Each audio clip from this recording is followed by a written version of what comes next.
Today's webinar is called The Seven Habits of Highly Effective Charmers by me, Tony D of AbsoluteAbility.com. And this is based and in no way affiliated with Steven Covey.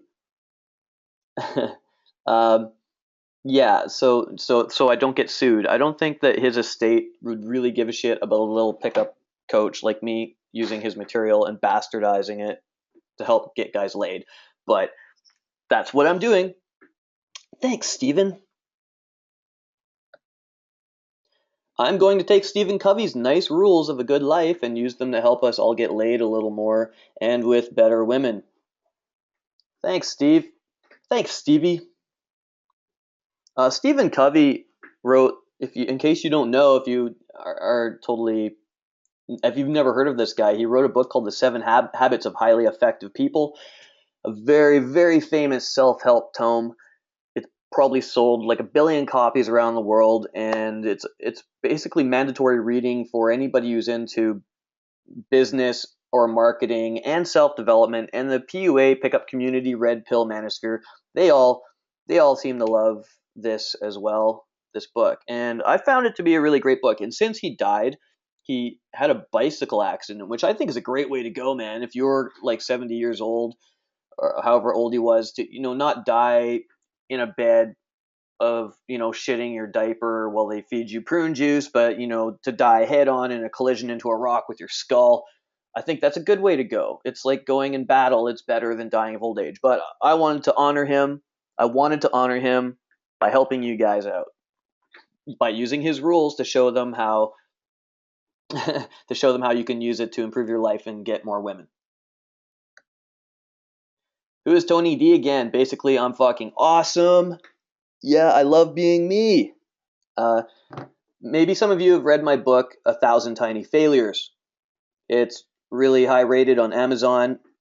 People say it's better than the game. I spent a lot of fucking time on that book, and I hardly made any money off of it, but apparently it's some cult classic now that nobody's read. But you can go to Amazon and check that book out if you want. And I also wrote another book called I Hope It's Sunny Out, A Guide to Meeting Women in the Daytime. And it's a really, really simple method where I'm an expert at day game.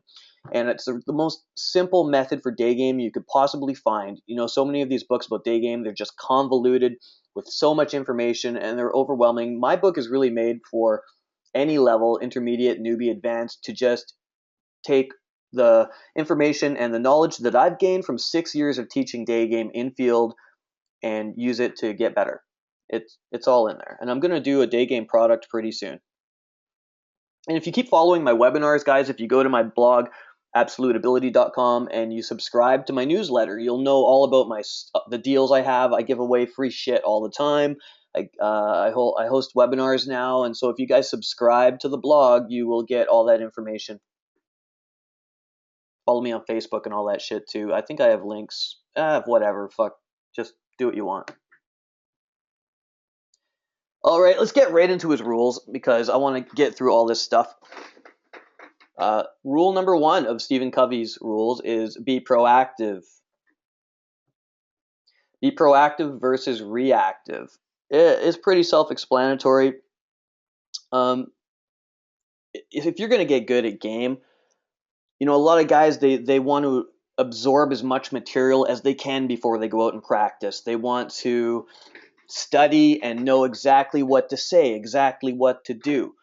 And I mean, this proactive versus reactive concept we could discuss this on so many levels. I think I could do a whole webinar on this subject alone.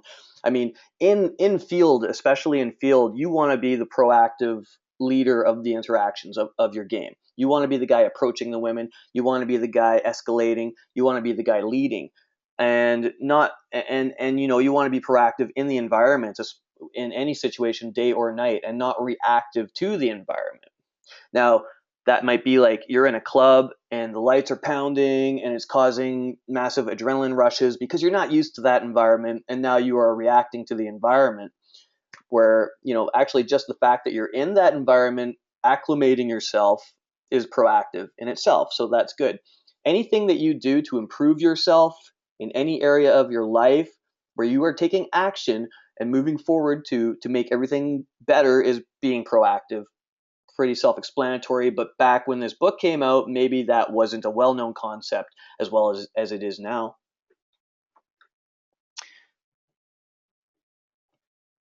Responsibility.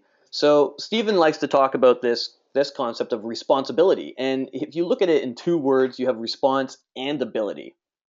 So you respond by using your abilities rather than being reactive to something. You will respond to it by taking action. So if you don't have much game, or you have social anxiety, or you want to get laid, you respond to that situation by going out. You respond to the fact that you're too skinny by going to the gym. You respond to everything by using your abilities. In the book, he talks about blame, placing blame, and a lot of people, they want to blame their genetics. They want to blame society and circumstances and conditions. I hear this shit all the fucking time from my clients, guys that will come to me and they will cry about their past. They'll tell me, my father was, he wasn't there for me, and I grew up in a society that was very conservative, and blah blah blah blah blah. And I think there is a time and a place for people like guys like us to go and confront the demons from our past. Myself personally, I came from a single parent household. My dad and my mother divorced when I was 6 years old. I remember seeing them fighting. I remember seeing my father throw the dresser across the bedroom when I was very little. He was having an argument with my mother, and that really stuck in my mind. That this kind of fucked me up in the long run as far as having relationships, because seeing my parents break up at such a young age did teach me that relationships are transitory. Marriage isn't the answer to happiness, and it put a lot of fucked up things into my head. And growing up, I had to learn about masculinity only from a handful of sources, mostly my mom's ex-boyfriends, and they taught me stuff, how to ride motorcycles and kill animals and things like that. But I didn't really learn anything about women from them, because when I was 18, I moved to the city on my own, and that's usually when guys start, really chasing the girls, is after high school. Most guys don't get that experience in high school. Now, I could have looked back when I decided to learn game and really just placed that blame on my mother. Why didn't you stay with my father? But I don't blame anybody, and you shouldn't blame anybody, because there's no point. That's past baggage. There is a way to deal with that, and I really think a lot of it has to do with forgiveness and acknowledging that you feel a certain way about the past, but you don't blame anybody because it's just something that happened, right? It happened. So, yep, my penis is lonely because daddy wasn't around. Fuck you, daddy. I hate you. See, this is a lower consciousness. A lower consciousness. You don't want to be like this. You can choose your behavior. This is an amazing thing about games. So many guys show up on my boot camp, and they start off nervous, and after we do drills, they at first they're scared, and then they get warmed up and they start having fun, and maybe something happens and their state crashes. A girl's mean to them, or they can't complete one of my exercises, and I watch them just crash emotionally. Now, when they ask me how can I increase my state, I tell them it's easy. You just decide to be happy. And there are techniques for this. One, you can smile, which actually sends endorphins to your brain. I make my students smile. I tell them smile now, and we walk around in the daytime with smiles on our face because it makes you happy. You can tell yourself affirmations. There are all sorts of things you can do, and I've got this material covered all over my blog and on some of my other podcasts and stuff like that. And I'll be putting out more products talking about how you can alter your state.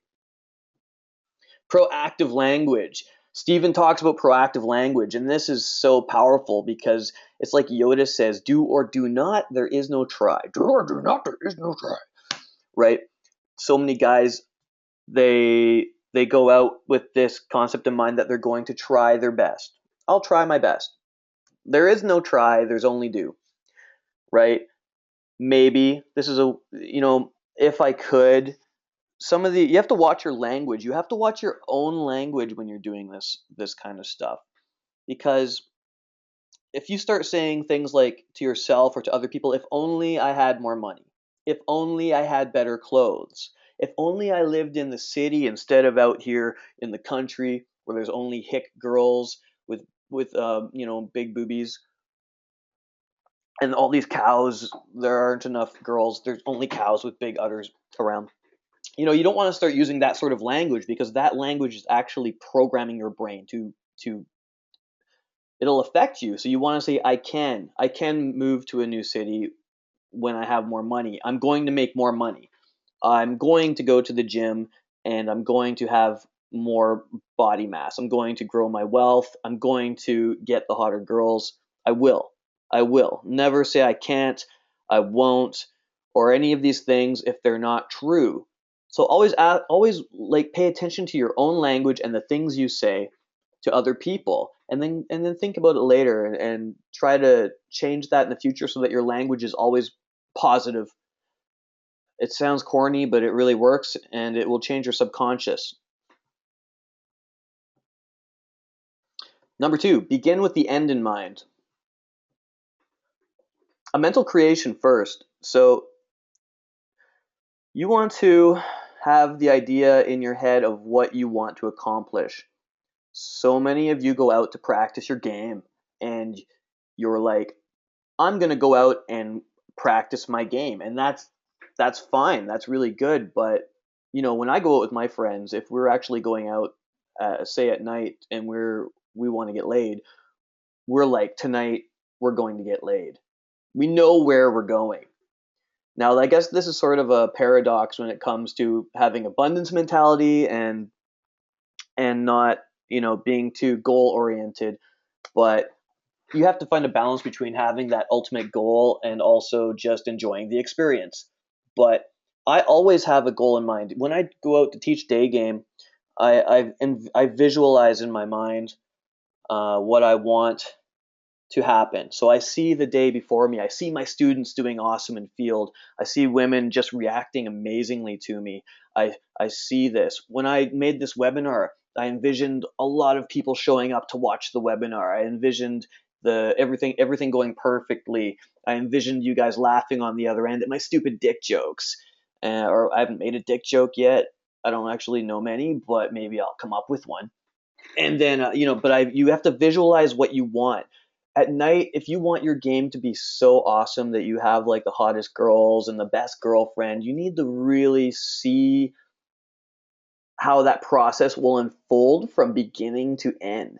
It's not just a feeling like I hope one day I get girls, but I actually see like my future where I have like really hot girlfriends. I have, I've traveled to these different countries. Like I know where I want to travel. I know what I want to do. For example, I want to do a coaching program in Mexico pretty soon. And I want to rent a mansion and have like 8 guys who are all going to pitch in probably like $2,000 a piece. And we're going to rent for like 2 weeks and we're going to rent a pimp shack. If any of you guys are interested in that, let me know. But I see the whole thing happening in my mind and I've already planned it out and I see how awesome it's going to be. It's not just an idea, but I see the end. So you want to do that when you go out at night. Go out with the goal to pull, not to deal with your approach anxiety. I have guys that show up for my nighttime portions and they don't even have condoms. And you don't have a condom, that means you don't have the end in mind. You don't think you're going to actually succeed. You're just out to practice your game. You can take the hardest case newbie and take him out and he might get laid. Or you can take a new guy out to go do day game and he'll meet a girl and go off with her. You just get lucky sometimes. Sometimes some women just like you. I'm not going to talk too much about day game in this program, but later on I will. Mission statements, purpose, and meaning. Steven talks about this. So a mission statement is an affirmation, essentially. When you go out to practice your game, you want to say, tonight I am going to get 5 phone numbers, or I'm going to get a makeout, or I'm going to get a lay, or I'm going to approach group mix sets, etc. You want to have a clear purpose. And this will add a meaning to your night or meaning to your day game session. When I go out to do day game, I don't just go out to practice my day game. I tell myself I'm not going home until I get a phone number. I mean, that's just one. The other day I went out with a student and I got 6 phone numbers out of 8 tries in one day, and now I'm down to texting 4 of them, and I might have a date with 2. That is not enough. I need 10. I need 10 options to get a girl to get a hot girl to come meet me, and it's a lot of work. Whereas a lot of newbies, they go out to do day game and they'll practice their approaches, but they don't even try to close. They're just working on their approach anxiety or their angle of entry or something, or their banter. I have a very specific goal in mind. When I go out, I want to get 3 phone numbers. I want to get an instant date. I know exactly what I want, and I tell myself that before I go out, and that's what you guys should be doing all the time when you go out. 3, put first things first. Focus on your priorities. Okay, so learning game is awesome. It's great that you guys want to get your little wieners wet and find hot girlfriends. But some of you are probably in school. I hear guys guys talking online, or they ask me, should I quit my job? Like, they've read my book and they're like, should I quit my job and move to Montreal to practice my game? And I tell them to do whatever the fuck they want. I don't really care what they do, but I went sort of insane when I was learning game. Like, I practiced that shit 7 nights a week, on very little sleep. And, I'd wake up and work all day at the call center of Doom, and then come home, read pickup literature, then go out, come home, write field reports, go to bed. And after doing that for months and months and months, I started to see pickup in my dreams. And I would walk around the street with like Terminator vision and just only see girls as things to approach. And I think that's pretty normal for guys who get really involved in anything. Like, if you play a lot of video games, that happens too. But focus on your priorities. So in life, school is probably a higher priority than game at first. If you're a young dude, get fucking good grades. Finish that shit. Don't forget about your health or your visiting your family. Now, as far as game development priorities, well, if you are really worried about what to say, and this is like the biggest problem that most guys think they have, is that they don't know what to say. And I actually want to create a whole program just on verbal game for you guys. But if you're worried about what to say, but at the same time, when you talk to a girl on the street, your heart's pounding out of your chest and your pupils are dilated and you're stuttering and you're dressed like a geek and you're slouched over and you have quiet, submissive vocal tonality, and all of this shit's going on, and you're worried about what to say, you're not looking at the priorities and what you need to do. You need to, first of all, work on your emotional state. The first priority for you is to be able to have a 2-minute conversation with a girl and not freak the fuck out like a geek with all this anxiety. So you're going to study meditation. You're going to get a lot more field experience. You're going to go out and talk to old ladies. You're going to talk to the mailman. You're going to get out of your head if you're that much of a hard case. For guys that are more advanced, you've gotten over that, and now you're kind of wondering, how can you get the girl to suck you off in 10 minutes? You just met her, and this is a priority for you. Then you're going to focus on getting her into the bathroom to suck your wiener, right? Consensually, of course. But find your priorities. It's not just time management, but life management. So, like, for me, running this business, making these webinars for you guys, I'm doing this because, 1, I want to help you. 2, it's fucking fun. I love it. I love teaching. It's amazing. I'm great at it. I'm one of the best in the world at it, I think. But 3, if you guys buy my products and take my boot camp and training after, it's going to give me more money so I can travel and meet more beautiful women, right? This is life management. But in order to do this, I'm taking time away from my friends. I'm taking time away from my family. I'm not at the gym. I'm here talking to you guys, but that's okay. What activities will bring the most results? For me, this is going to generate more income. This is going to give me more resources to share and help dudes out and hopefully help you guys out. And it'll bring me great stuff in the end. So for you guys going out and learning game, going out and hitting on girls, going to the gym, starting a business, all this shit, it's all going to bring you great results. And Steven Covey, he really wanted people to know this. He wanted them to know that, they should focus on the important aspects of their life and not the mediocre ones, like watching TV and playing video games all the time. I love movies. I love The Walking Dead. I love Game of Thrones. I'm a huge fan of cheesy action novels. Like I love reading war stories, and this stuff doesn't really expand my influence or anything. But I watch and I love playing video games too. But I use all of these activities as a reward, right? It's a reward for hard work. After I go out and teach a boot camp for 20 hours like I did this weekend and I come home exhausted, sure, and then I have to build a webinar, you know what? I can play some PlanetSide 2 on my PS4 after that. But I'm going to prioritize the things that will bring me the most results. For you guys, that's probably just getting up and going out. When can you go out? You could go out right after this seminar. Why not?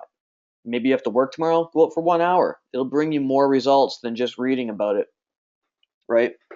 Question social values, systems, programs, and scripts. Yeah, so this is like, I think what he's talking about here, it's social conditioning. Like, you guys will be told you have to go to university, then you have to get a job, then you get a wife, a house, and a picket fence and all that bullshit. But we know in 2015 that this isn't the ideal for every guy, especially not bachelors. Just go through life questioning authority because they might be throwing up ladders for you, society, and you'll climb this ladder up to the top and find out you're on the wrong wall, right? So many guys are getting into online business now, and maybe that's something I'll teach as I get better at it, how to build an online business, how to become a coach on your own for your own interests. And you might dedicate yourself to climbing a corporate ladder and get to the top and realize you hate it. You might dedicate yourself to specializing in Brazilian girls and then later on realize you don't like Brazilian girls. I'm not sure about that last part. I just made that up. But you guys get the point, I hope. Think win-win. What does that mean? Human interaction is good. A lot of you are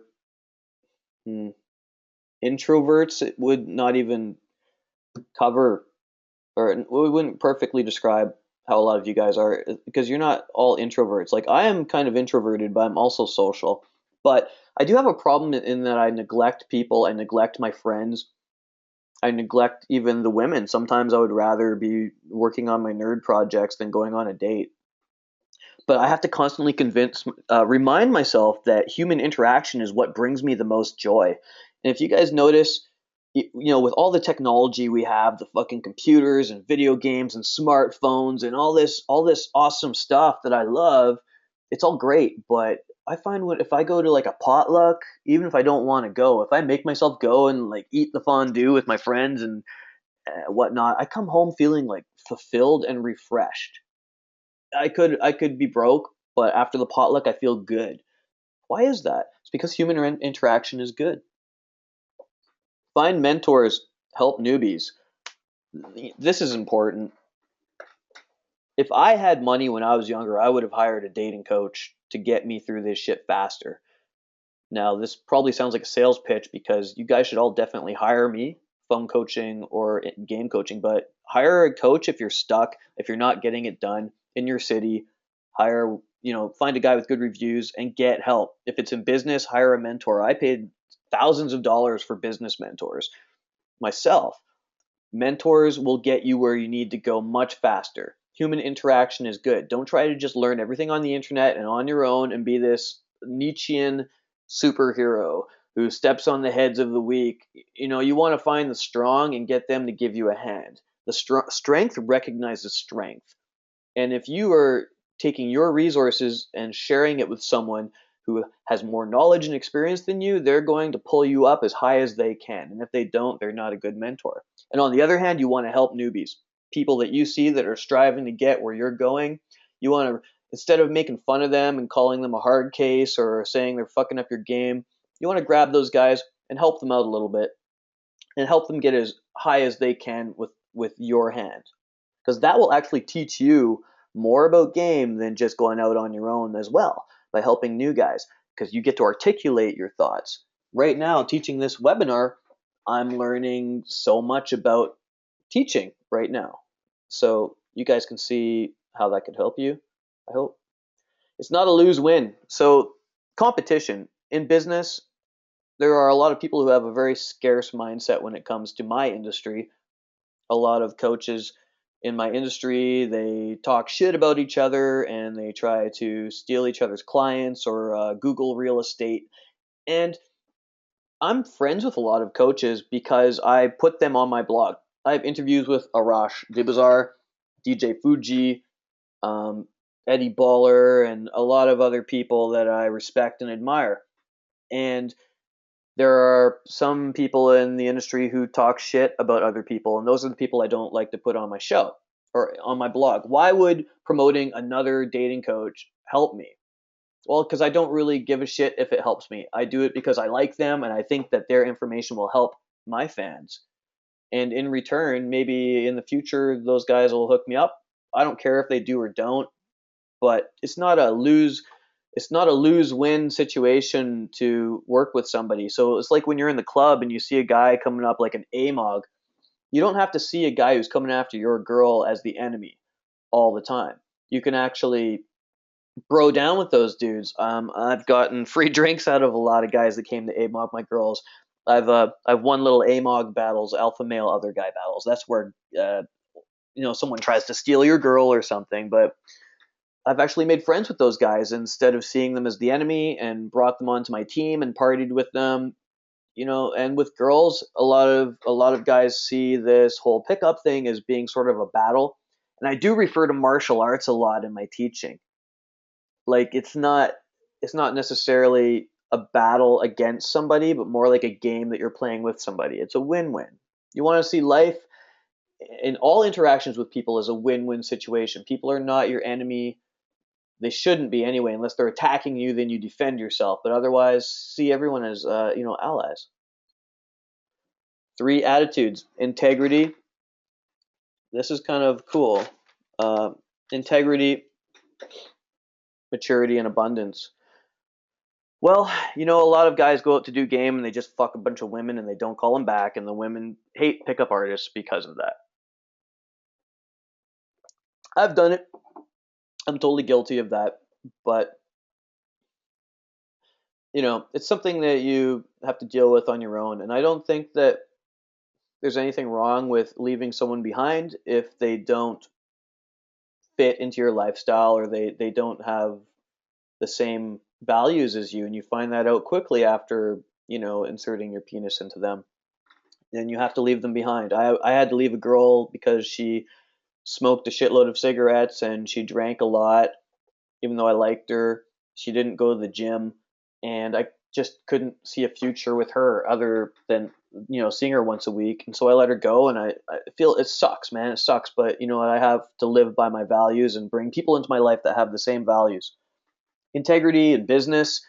I never lie to people. When guys come to me and they ask me for help or for coaching and I take them out, I don't lie to them. I don't coddle their emotions. I'm not mean, but I have integrity in that I stick to my word, and you guys should stick to your word too. I guess that's what Steven Covey was getting at, is that if you live a life of integrity, you will only find positive returns on that investment. Maturity. Oh man, the PUA scene is very immature. I mean, there are a lot of holes in the philosophy. I really love social dynamics, but the whole frat boy game thing, it gets kind of irritating when you're out and there's all these guys running around just being total jackasses with women and kind of being real dicks. But I don't even know what he's really talking about with maturity. I think just being a mature person, women want a man. They want a man. But at the same time, when I'm doing pickup, I'm pretty fucking immature. Like I will often, be making a lot of dick jokes and whatnot. But maturity, I would say that if we want to twist this into a way to help you get laid, women like masculine men. They don't want a little boy, but they want a playful man. So, are you able to show that you're someone who can get shit done? You're someone with integrity who keeps his word, and you're also not a boy. You don't break your own rules. You stick to the program, and you're abundant in that you aren't going to bend to the will of others so easily. you have a strong frame. Yeah, those three attitudes will help you a lot with game. You want to have a balance between courage and consideration. So this is sort of the cocky, funny, gone overboard situation. You might see a girl and you approach her and she's like, holy shit, this guy's got some balls. And then you do some old mystery method stuff and maybe you're like, oh, we'd never get along, we're way too similar, and you back turn her. And this is just an example. There's all kinds of ways of doing something like this, like some sort of push pull, and she's like, whoa, what a jerk, this guy's gone way too far. And because you have taught yourself that jerks always win, that being a jerk is the way to go, you don't actually consider that you might have actually hurt this chick's feelings, or you might have actually been a real asshole. A lot of the times when I go too far with this stuff, I just become more empathetic. I become more honest. And if I've gone too far with something at night, I'll actually apologize and be like, look, I went way too far. I apologize. Or I might be talking to a girl in the daytime and I try to tease her and I make a joke about her clothes and it goes over bad and she gets pissed. And I'll say, you know what? I'm actually a little bit nervous.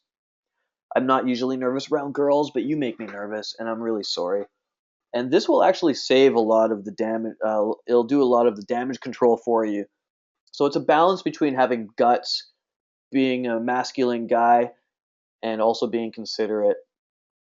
It takes a lot of this sort of mentality to cooperate with somebody. The game is, doing pickup and seduction. When you're playing this game with a girl, it's a two-way street in that it's not a two-way street, but it's really like, I guess like Julian or one of those guys from RSD would say, it's like passing the ball.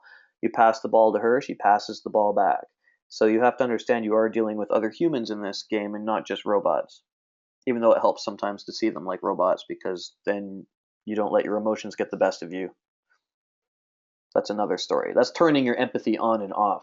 If you can turn your empathy off for a while, it's actually really helpful because then you're not pinging people all the time to see if they like what you're doing.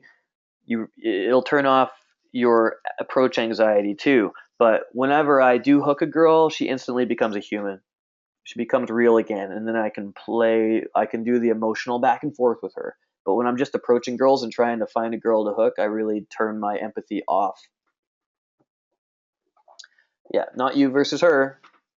You're doing it together. Giggity. Number 5, seek first to understand and then be understood. Text. Okay. Listen with presence. So a lot of guys that want to be masters of seduction, they really worry about their verbal game more than anything else. And that verbal game is very important. Knowing how to flirt, how to do push pull, how to tell stories, how to build rapport, how to do role playing and cold reads and all this shit. I mean that stuff's all really important. But sometimes it's good just to listen to the girl because really what your main objective is when you approach a girl is to get her to hook and share her values with you. So you want to elicit her values. That could be done as simply as saying, "Hey, where are you from?" And when she says she's from Sydney, Australia, you say, "Well, what do you like about Sydney, Australia?" "Oh, I really like the beaches and the weather," and she's going to go off. And most people when they listen, all they're doing is waiting for a chance to reply. Like we're storing up data. Like if you talk to your buddy and he's like, "Yeah, I went to the," and you say you're into game. He's like, "I went to the club last night. I met this blonde, and she was being kind of dismissive." If you're also into game, you're gonna be storing up advice for him and just waiting for your chance to be like, "Well, the last time I talked to a blonde in the club," right? Now with girls, you ever hear a woman say like you never listen. If you've ever dated a girl, she'll tell you like, "You never listen to me. You never listen." It's not necessarily that you don't store the data. Like if she's like, "I like cheesecake," it's not that you go and you buy her a chocolate cake, even though that would be bad. You should catch those things. But it's that you're not actually there with her. eh, with your mind. You want to turn off your chatter when you're talking to the girl and actually absorb what she's saying. So I use this imagery of like a light beam, like sort of like a Care Bear coming from your chest to hers. And while she's talking, I'll use this sort of visualization of a connection to connect with her on that level, and actually this blocks out all the external stimulus so that I'm actually receiving the information. And sometimes she might say something to me and I won't even reply. I'll just look at her and nod my head and go, yeah, totally. And just look straight into her eyes. And what often happens is she starts talking again, and she will start sharing herself with me even more. And this is really powerful rapport building because, like I said, most people are just waiting for their chance to jump up and share their knowledge and share what they know. When I'm coaching clients, half the time I'm not teaching, I'm just listening to them. They'll go into a set and they'll come back and I'll say, you did really great. How did that make you feel? What do you feel like you learned? And then they'll start talking and talking and talking. And I won't say anything. I'll just leave a silence. And so they'll start talking again. And I find the biggest growth for a lot of my clients is found in their own introspection when they're sharing their own thoughts and ideas, because only you know what's going on in your head, and you know that because of that knowledge about yourself, that you should know that that's going on in other people as well. And if you can understand that and allow people to share their thoughts and emotions with you without you judging or trying to fill in their gaps, they'll really feel a strong emotional bond to you because it's cool. It's just cool to have somebody listen to you. Understand that your experience is limited. Like, you haven't lived the same life as that person. You might have a different opinion about something. Maybe it has to do with religion or politics. Like, I can't stand third wave feminists, but a lot of my friends are feminists. And when they start talking to me about the 1 in 5 fucking rape statistic or something, instead of just shooting them down, I'll just listen to them. Okay, yeah. And I'll let them get through their whole speech. And often I won't even counter it.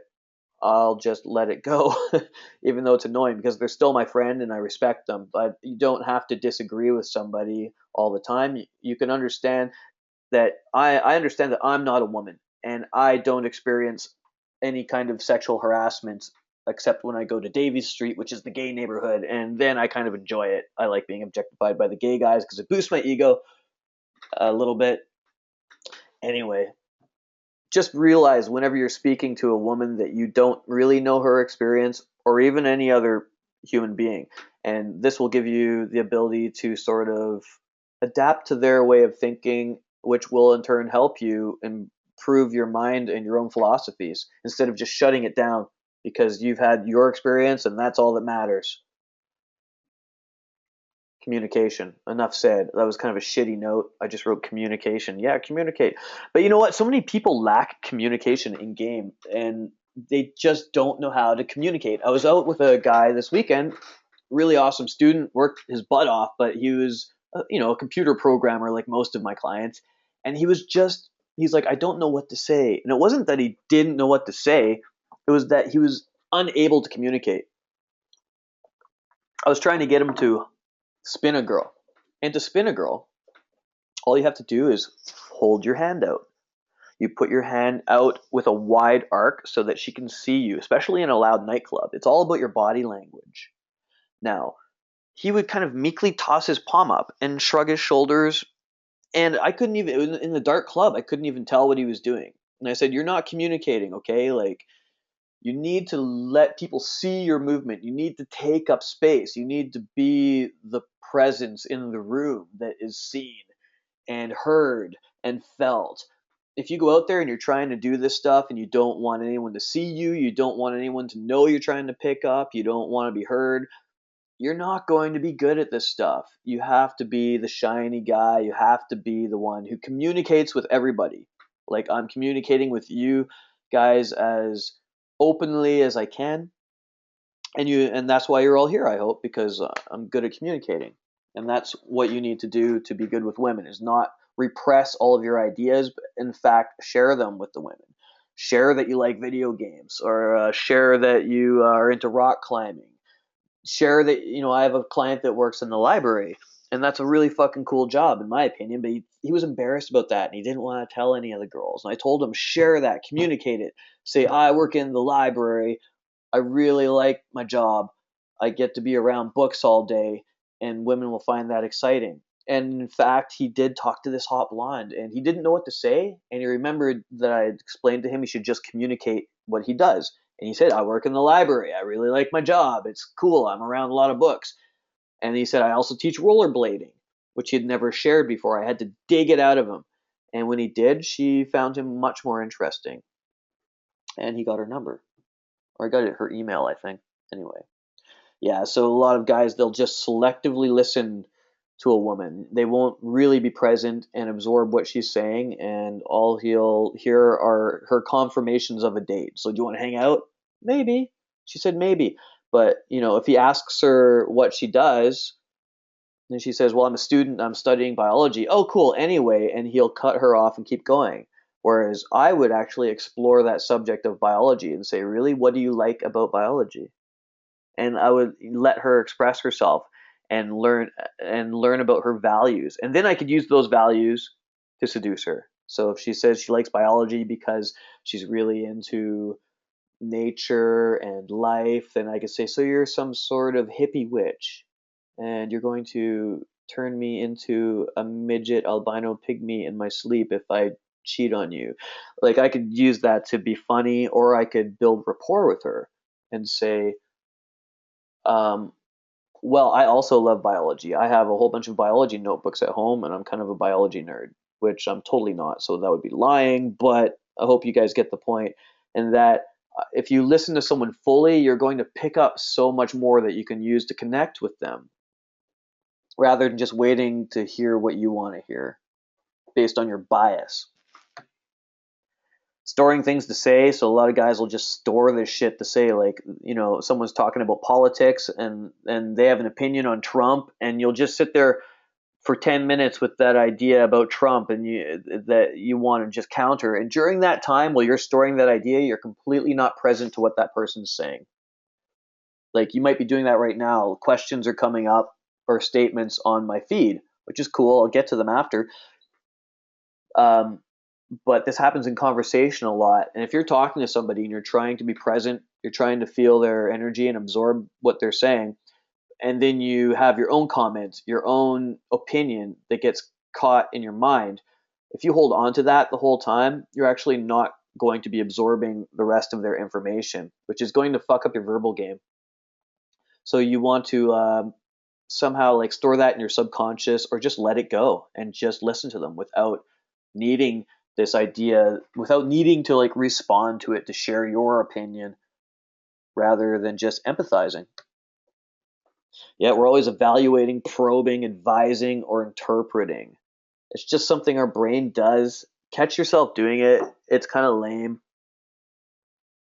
Who wants to hang out with that person that all they ever do is come back at you with their opinion or their idea or their point of view, instead of, just listening?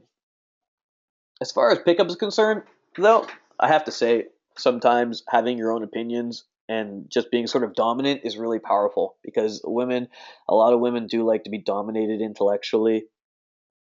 Um, Not that they want to be made to feel dumb, but if you came out with me at night and you watched me talking to a lot of women, I'll sometimes be just tossing out crazy shit at people and just yelling like, banana pancakes. I'll yell banana pancakes at a girl, and she might be startled, and then I'll be like, "Oh, you're more of a raspberry pancake kind of girl, huh?" Which sounds totally ridiculous, but usually gets them laughing. And then I will ask them, "What kind of pancakes would you have for breakfast if we were friends and I spent the night with you?" She if she bit into that little role play, she might say, "Well, I don't really eat pancakes because they're fattening. I would give you like a yogurt and some fruit." Right. So anyway, that's just a little example of stupid things that I do. I just yell out at people and sometimes kind of dominate them until they find a space to open up. But, when she came back and said that thing about yogurt, I'd be like, well, we're not going to be friends then, because I only want pancakes and I'm going to bring my own pancake batter to the party. And then I might switch into talking about Darwinism or something. In the club, I probably wouldn't talk that much, though. I'd be spinning her around and being physical. But anyway, next. Synergize. Look at these guys. Synergize. That means working with other people.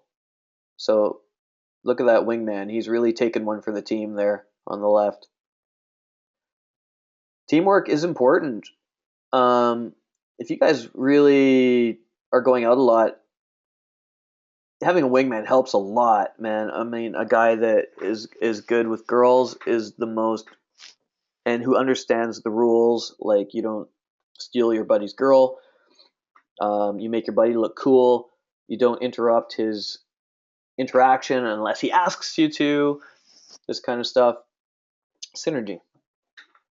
Open-mindedness and creative cooperation. I mean, if you guys aren't part of a men's group in your city, you should be.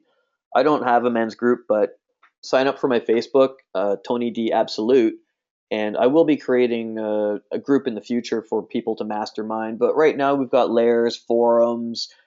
I guess there's different groups, but you should find a mastermind group of some sort or a wingman group and find guys to go out with.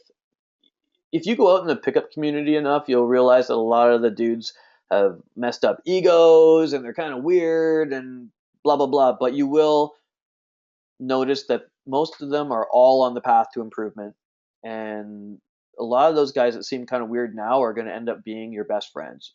They're going to be the guys that you are still friends with 10 years from now, and you're going to grow with them. They're the guys that you might start businesses with. When I had some of the best times in my life I had when I lived in this house with all these pickup kids, and I was a coach at this time, so they thought I was kind of cool, and they invited me to their parties, but they had all pooled their resources and rented this giant house near the beach, and they were all pretty good at game. Plus, they were in school, so they had social circle women, and I slept with so many hot girls because of those guys.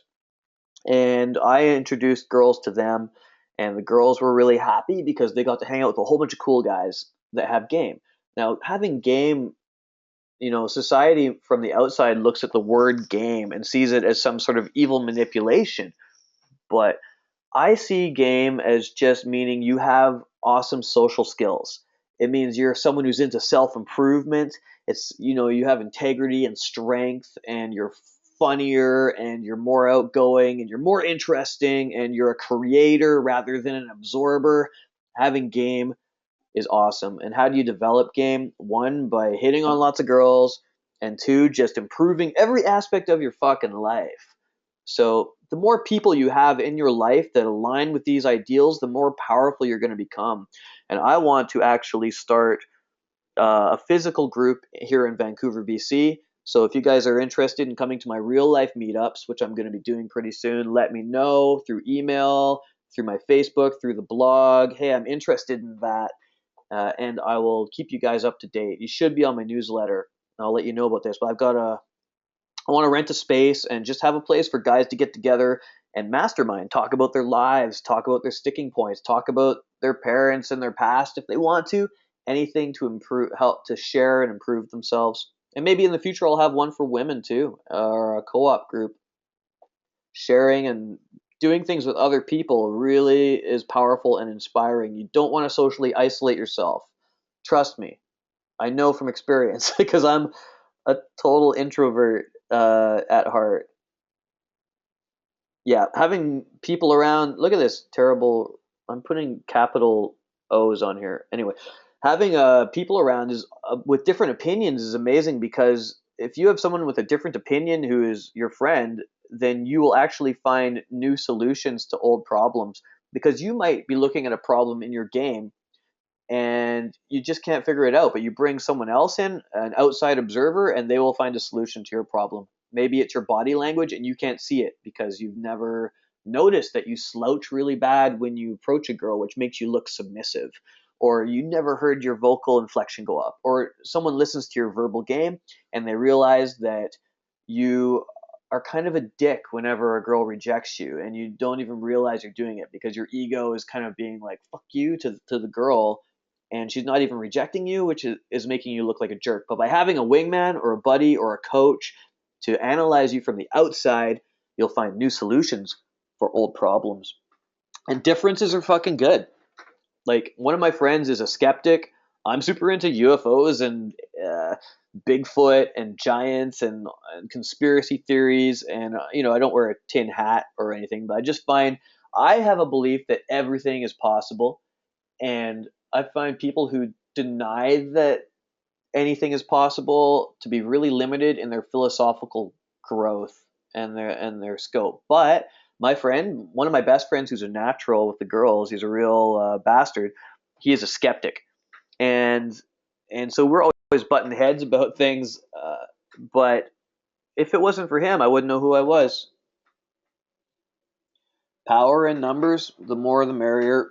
Get together with a lot of guys and girls, and just try to be as social as possible. Synergy.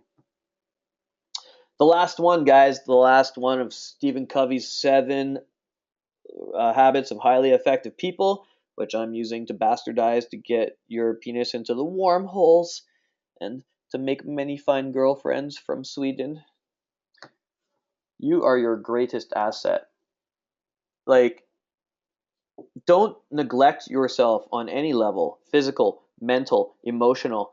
You want to uh, do everything you can to improve yourself all the time. I find myself sometimes slipping into bouts of apathy and depression. That's just who I am. If I'm not doing well in business, if I'm not making money, if I'm not finding new clients, sometimes if I'm not getting the girls I want. Like right now, I'm texting fucking 4 or 5 chicks. And I'm trying to get a date. I think I have one tomorrow, but these girls always flake, and I always need like 10 numbers to get a date. And when it doesn't work out, and I'm not making money, and all this shit's not working out. Sometimes I'll just say fuck it, and I'll turn on my PlayStation, and I'll just start jerking off to Russian porn, and I won't go out. And I'll start smoking pot, and my friends will be like, "Hey Tony, like let's go do this thing," and I'll say, "No, I don't want to because I'm busy," even though I'm not busy. I won't hang out with my family, and I won't meditate, and it just all falls apart. And this happens to all of us. You just break down, and for a week, you might do nothing. And you'll find that when you get into these states, it's really nice at first. It's like, I don't have to do anything? Sweet. And it's nice for a couple days, and then you'll notice this creeping uneasiness, and you just start to feel like shittier and shittier, and you start to find yourself reading bad red pill blogs and getting angrier at the world, and you start blaming society for your lack of success. Okay, so when I start going into this mode and I can't seem to get off the couch and do what I need to do, which is like work on my novels, work on my blog, work on my fucking website, which is a pain in the ass. Internet marketing is a pain in the ass. But sometimes if I get overwhelmed by it, I go into learning mode. I'm going to sharpen the saw. I'm going to work on my brain. So mental, I will start reading books that will educate me. Social, I'll make myself get up and go to a party. I'll make myself call an old friend and go for coffee just because it's better than sitting at home doing nothing.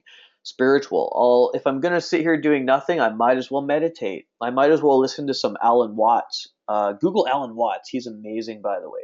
Old dead guy who taught spirituality, Zen to the West. Um, yeah, you just want to do whatever you can to get back out there. Like, I have a gym pass. I'm not ripped, but I find that if I'm not able to generate content for my blog, or if I'm not feeling like I really want to go meet women or go through all the effort to try to like impress a girl who's 15 years younger than me to, come back to my house because it's a lot of work or something, I will just go to the gym and be like, if I'm not going to do anything, I'll just push this heavy thing and feel shitty. I'm grumpy, I'm mad, but I'm going to push this heavy thing. I'm going to get on the treadmill and run. I'm going to feel shitty in the steam room. Then I'll come home and I'll be like, well, if I'm just going to sit here feeling shitty, I might as well learn some SEO for my blog. I'll put on an SEO thing and sit there and feel shitty while I learn SEO. And what happens is as you do these things and you recharge yourself, you just you'll find yourself going back into flow. And the next thing you know, you're getting results. I was in a big slump just a little while ago, and now here I am with you guys doing webinars, and I've got dates coming up. And that came out of like almost a month of me just pouting and feeling shitty. And now I'm making money again. And so anybody can do this. You can't be on top all of the time. It's like there's always going to be a dip. You're always going to drop down. And when you drop down into that dip, that's when you start sharpening the saw. Educate yourself constantly, right? That's part of the mental thing. I'm always learning. Like one of the reasons why I wanted to teach this course about Steven Covey and the lessons I learned from Steven was because by writing it all down in my notebook and creating this presentation and explaining it to you, it will all be part of my subconscious now, and it'll make me a better public speaker in the future. It'll make me better at game. It'll make me more popular out there in the world, so I can have more personal power and influence. And that's all part of sharpening the saw, is just learning new things all the time, and it just feels good to learn new shit. Practice, practice, practice. Whatever. If you guys want to get good at game, especially with game, you need to practice a lot. I always emphasize this, but when I was learning, I was going out every day and every goddamn night. And I know most of you can't do that. I know most of you guys have normal jobs, and you just don't have time to go all the time. But I also know a lot of you do have a lot of time, and you're just afraid. You just aren't doing what needs to be done. Use what you have. Find a community, find some guys to help you, hire a coach if you have to, or just show up. Just go to the bar and stand there, and you will start talking to people. Just go do some day game and have the end in mind. Say, I am going to go and do this. Think win-win. Work with people, work with the women. You're doing this with the women, not against them. If you follow all of these 7 rules, you should be able to increase your game. Absolutely, in all areas of your life, man. Your fitness game, your business game, your women game. I think Stephen Covey came up with a really brilliant system here, a really brilliant philosophy. Feeling good doesn't just happen, guys. You have to make it happen. You have to decide you're going to feel good. Positive emotions are contagious. No woman wants a stoic, pouty fucking loser. They want a guy who's on the up. They want a guy who's following these kinds of rules. I came from the 90s where they were like, just be sad and everything sucks, and that's the kind of good way of being. And it doesn't work. If you want to succeed in life, if you want to get a girl, if you want to have an awesome life full of adventure and travel, being a bummer doesn't work. You need to work on feeling good. You need to change the way you think if you're a depressive, if you're negative, if you're out of shape, you need to find people to help you get in shape or take action towards that. If you're not making money or you hate your job, you're going to have to step up and figure out how to make more money, get some help. No one's going to do this shit for you. Okay? The fact that you guys are here means you are moving up. You are just smart enough to get an education. And I bet you a lot of you guys know stuff I don't know. And I totally want to hear from you. If you guys want to connect with me or talk to me, let me know through email at endlessability@gmail.com, or come to my blog at Absolute Ability, and I want to hear from you. And I am going to give away some free coaching, some free phone coaching to 2 of you guys. Now, here's the stipulation. I want you to send me emails. You can't be someone who I've coached before. There's a few of you that have actually taken boot camps with me. And sorry, you guys don't count. But anyone who's never taken any coaching with me, send me an email.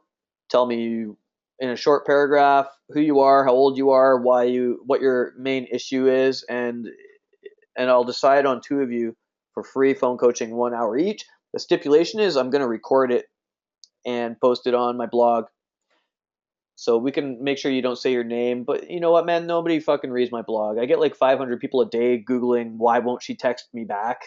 But it's not like I'm on CNN. So don't worry about like, oh, I don't want anybody to know. This shit's mainstream now anyway, man. Dating coaching for guys, the only people that hate on this shit are haters. And fuck them, because you guys are going to be the leaders in your society. If you follow the stuff that I teach, you guys will be running the company in the future. And if they're going to hate you for getting help, fuck them.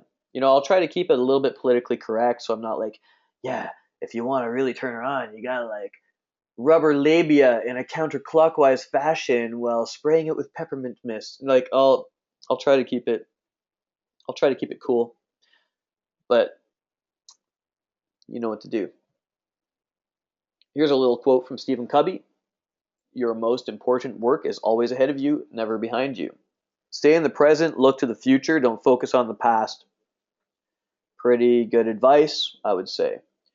And I'm about to sign off, but I'm going to let you guys ask me some questions in a minute so you can start loading up those questions now. And I just want to tell you guys quickly, I do travel. I am a professional instructor. I prefer to teach day game, but I will teach night game if I must. But I love teaching day game. Places I really want to go in the States, Las Vegas. Uh, Las Vegas, New York, Miami. Those are 3 cities I really want to go to, and New Orleans. Austin, Texas, I would love to go to. If any of you guys are interested in a boot camp in any of those cities, private coaching, and you're not broke, let me know. I also teach in Toronto, Montreal, and Vancouver. I've taught in London, England, and I'm totally willing to go back there. And I really want to do Europe. Basically, man, I want to go all over the world and teach you guys. I've already gone to Asia and Europe and the States. I've been to these places, but I live in Vancouver. A great option for you Americans who want coaching is to come to Vancouver because your dollar is like gold here. We're living like, it's like fucking pesos or something here. Our dollar is so low right now. So you guys can come take a boot camp and with me, and the price is like super affordable for you guys. But hire me, man. If you guys say you're from this webinar, I'll give you 10% off my program. Okay? So you're like, I saw your webinar live, 10% off the program. But that's only if you get a hold of me like in the next week. Right? After that, tough luck. That's the end. Woo! I'm hoping you're all cheering right now. I hope you're as excited as I am. Give me 1 minute to go and drain my bowels, and then I will come back and answer your questions.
Guess who's back? Back again. Tony's back. Okay, I'm going to go through these questions. Yeah, sharpen the saw, J. Nico. Okay.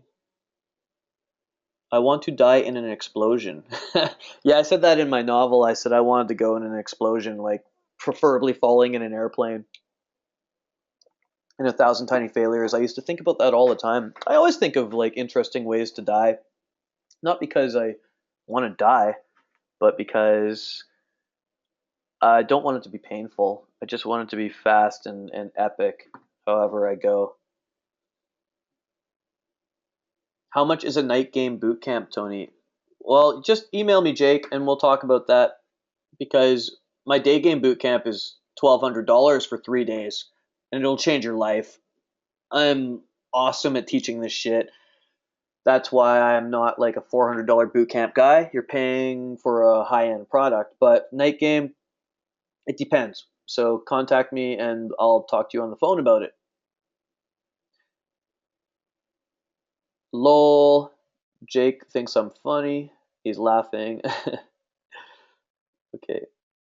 Go reward myself with Fallout 4 after this. Yeah, man, that game looks sick. Oh my god. You know what? I don't know. I really want Star Wars Battlefront. It, it's like $80, which is so stupid. And video games, they really take away from me. I'm trying to do so much with my business right now and girls, but I love video games, so I do play them a few hours a week. I'll probably get Fallout eventually. What is your definition of masculinity? Oh man, I don't have a definition for masculinity. I've never really thought about that. I think that for myself, now that if I stop and think about it, just give me a second.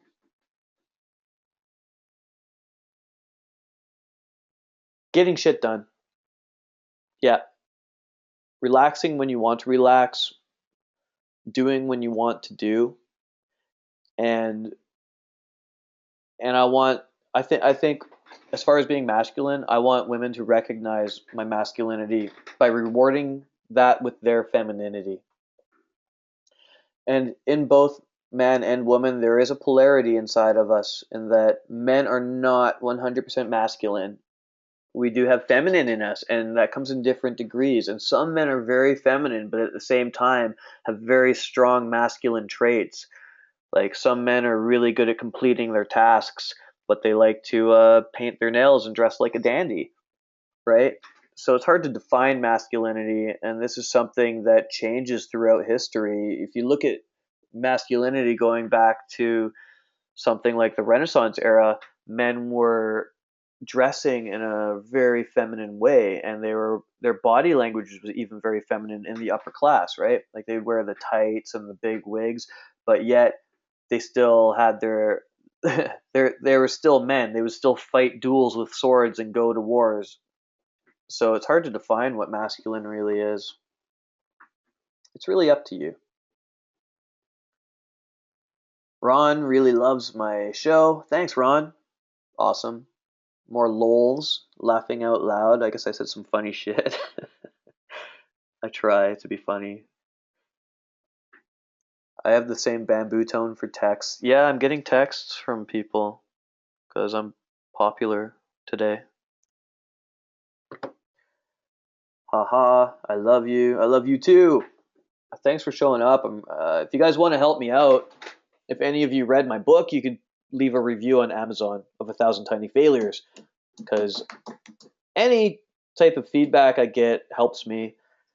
And I'm working on another novel, a sequel to it, and I've been kind of discouraged because writing takes a lot of time and makes me like no money. I make a lot more money coaching, and I'm promoting my coaching business a lot. But anything you guys can do to help me would be awesome. Or just tell people that you saw this webinar and you thought it was good and you should check out this blog, because I'm a small fry, man, and I really hustle just to not have to go to the office, just so I can keep doing stuff like this and making fun webinars and going in field and teaching. I'm just able to stay out of normal work, and it takes a lot of my energy to make this stuff, to write these books and make webinars. So if you guys share and just say I like Tony D's show, I like his shit, that's all it takes. Help me. Yeah. Do you have any tips for going out alone? Asks Matt. Tips. When I first started going out alone, it was because I didn't have anyone to go out with that understood my mission. I had friends, but they thought that it was weird.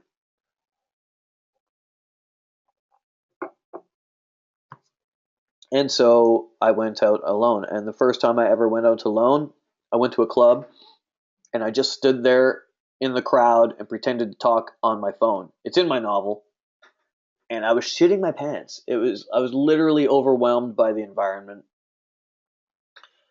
And I rode my bike home that night and I said, I will never go out again and not at least try.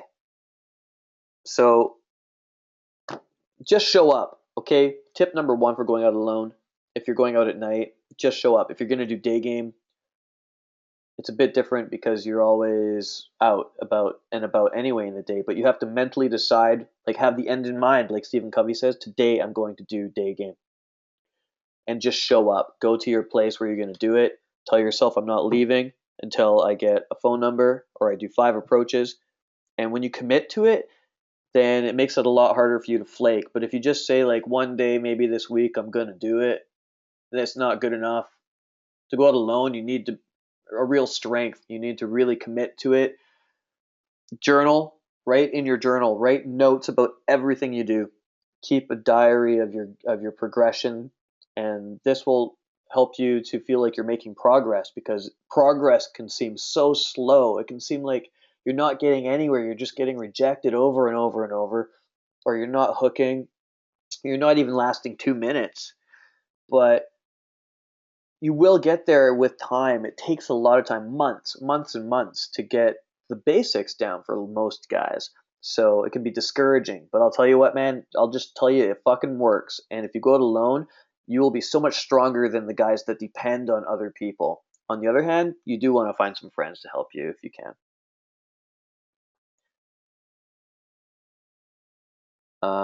Okay.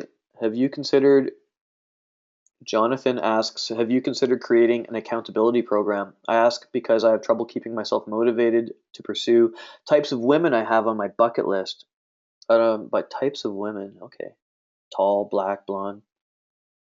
I know someone who genuinely holds me to high standards and forces me to be specific about the types of women I want. Would be a great help. Accountability has always helped me perform exceptionally in other areas of life. Yeah, accountability. I mean, people hire me for you can hire me for phone coaching, a phone coaching package. I'll give you 6 hours of phone coaching for $500. And I'm working with a bunch of clients, and we talk over Skype once a week for an hour. And we talk about their game and where they want to go, and I really hold them accountable. And when they come back to me and they haven't done their homework, I shame them. I make them feel like little baby girls, and I make fun of them, and we laugh about it, but it really helps them to get their homework done. So if you spend $500 to get some long distance coaching from me, that'll help. Otherwise, definitely join a lair. Part of the reason why I'm doing these webinars is because I want to promote my group, my own group that I'm going to create when I get, more popular, more mainstream. So follow me on Facebook, and I will start an accountability group if I have enough people that are interested in it, hopefully. But yeah.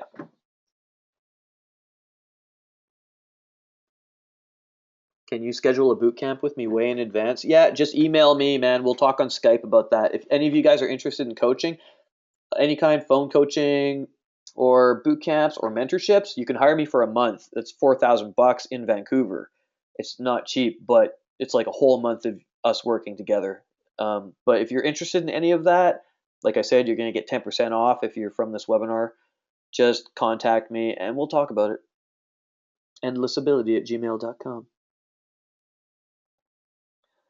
How do you respond to a text or email if she does not respond back?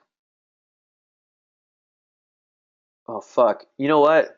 My first text is always my name. I just text Tony. And that's usually after I get the number in day game, usually. And if she doesn't respond back with like nice to meet you or a smiley face, I'll wait like a day, and then I just make a statement that requires nothing more than a yes or a no. Hey, did you see The Walking Dead? Or do you watch Glee or whatever the popular show is at the time? I'll ask that. Or have you ever heard Kendrick Lamar? Like something that's so mainstream and obvious. I'll usually ask that because all I want to do is see if she'll say yes or no. And if she doesn't even say yes or no to that, I usually just give up on her, because if the girl has some interest, she will reply. But another thing you have to do is just wait. Like I'm texting 4 girls right now and they're all talking to me, but sometimes they take literally 24 hours to reply. And they like me. I know they like me, but a lot of good-looking women, they just have a lot of options, and they're busy doing something. I don't know how they can be busier than me, because we're guys. We'll fucking ride drunk in the rain on our bicycles 10 kilometers at 3 a.m. to get laid. Like, not even to get laid, just if we like a girl enough, we'll do whatever it takes. We could have 10 more girls. And if we meet a new girl and say we're not monogamous, we will bike drunk in the rain for 10 kilometers just to go hang out on our couch because it's fun. It's fucking fun to be around women. It's awesome, right? Women, they are the same way, except they're the receivers of the attention. So women are receiving a lot of attention, and a lot of their time is being asked for. So if they're not responding, it's usually because they're not sure in the moment. You could ask them again tomorrow or text them again 24 hours later. And if you haven't gotten needy, they won't even think about the last text. They'll just get back into communicating with you again if they feel like it. It's all about their feelings in the moment. And plus, they have a lot of the social power, unfortunately. They have a lot of options. If, we're not famous, but being a hot girl, it's sort of like being famous when you're young, especially. You have just so many options. So you can't judge her if she doesn't reply right away. You just wait and then you try again. But don't overdo it. Spread them out. Don't ever get mad.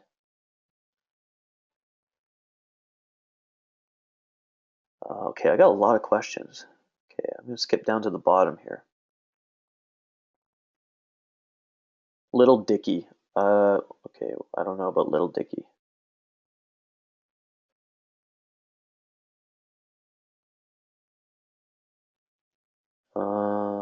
Ron just wants to talk to me about stuff.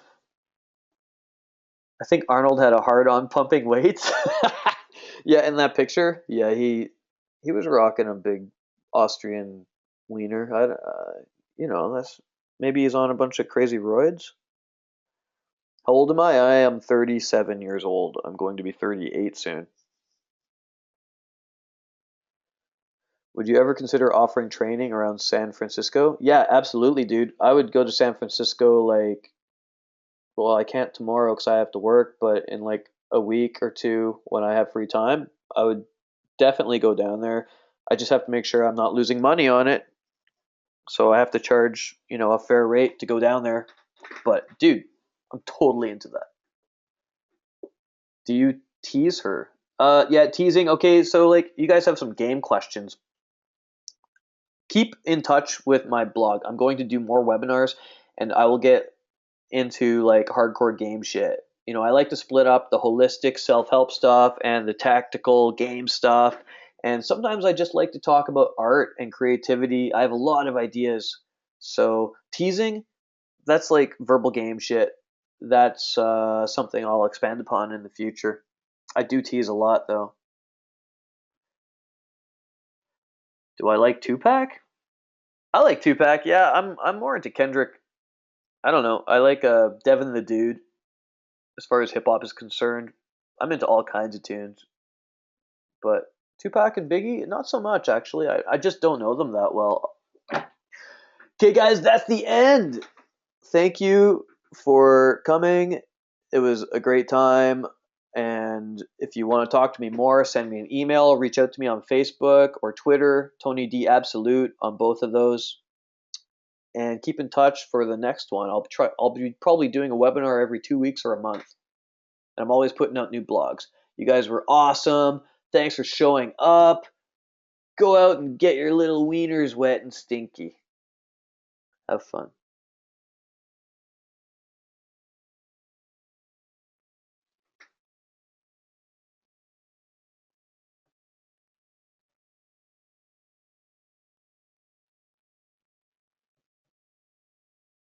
I just have to figure out how to stop it.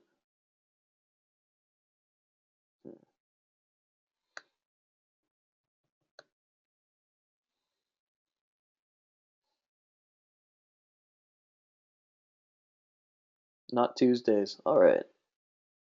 For you. I'll record these, but I don't know where I'm going to upload them yet. I don't even know how to end the fucking webinar. I'm such a newbie with this software. Oh no. This is horrible.